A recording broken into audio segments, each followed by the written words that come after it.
پاکستان زنده‌باد جیوی جیوی. نور ملک پشان ټل بازار کې هم د خوږ وطن د ازادۍ ورځ لپاره تیاریانې روانې دي.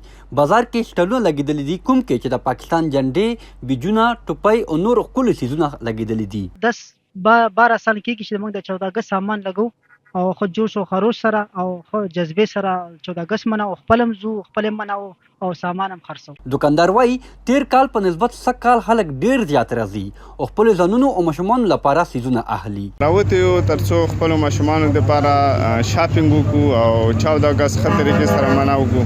14 اګست په کار دی چې ډیر خوش او حرم سره مناو کی او دین علاوه یو بل ته د مینې غاړې ورکي او د مینې پیغام یو بل ته ورکي. خلک وایي چې پاکستان زموږ شناخت دی. په هر مشکل کې به پاکستان او خپلو ادارو سره اوږه په اوږه ولاړ وو. کیمرامین رؤف عرفان سره ارشد خان، خونو پښتونخوا، ټل.